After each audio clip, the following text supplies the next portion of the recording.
Hello friends, இன்னைக்கு நம்ம சேனல்ல இந்த சில்லுன்னு இருக்கிற கிளைமேட்டுக்கு ஏத்த மாதிரி சுட சுட ஒரு சூப்பரான கிறிஸ்பி பொட்டேட்டோ பால்ஸ் தான் செய்ய போறோம்.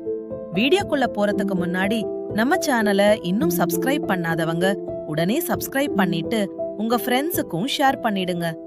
சரி வாங்க, இதுக்கு தேவையான பொருட்கள் என்னென்னன்னு பார்த்தரலாம். இதுக்கு உருளைக்கிழங்கு, சோள மாவு, அரிசி மாவு, பெரிய வெங்காயம், பச்சை மிளகாய், இஞ்சி பூண்டு விழுது, கொத்தமல்லி தழை, தனி மிளகாய்த்தூள், சில்லி ஃபிளேக்ஸ், மிளகுத்தூள், கரம் மசாலா, சாட் மசாலா, உப்பு மற்றும் பொரிக்கிறதுக்கு சமையல் எண்ணெய். இதெல்லாம் தான் தேவை. இப்போ பொருட்கள் எல்லாம் ரெடி.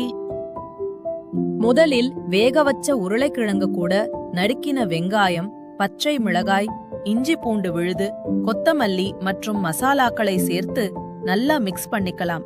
அடுத்து இது கூட அரிசி மாவு, சோள மாவையும் சேர்த்து தண்ணி ஊத்தாம ஒன்னா பிசைஞ்சு இந்த மாதிரி குட்டி குட்டி உருண்டைகளா ரெடி பண்ணி எடுத்து வச்சுக்கோங்க. இப்போ கடாயில எண்ணெய சூடாக்கி நம்ம பிடிச்சு வச்சிருக்கிற உருண்டைகளை போட்டு மிதமான தீயில நல்லா பொரிச்சு எடுக்கலாம். பாருங்க, நல்ல கோல்டன் கலர்ல சூப்பரா வந்துருச்சு. அவ்வளவுதான், நம்ம மொறுமொறுப்பான கிறிஸ்பி பொட்டேட்டோ பால்ஸ் ரெடி. இந்த ரெசிபி உங்களுக்கு பிடிச்சிருந்தா கண்டிப்பா உங்க வீட்ல செஞ்சு பார்த்துட்டு எங்களுக்கு கமெண்ட்ஸ்ல சொல்லுங்க.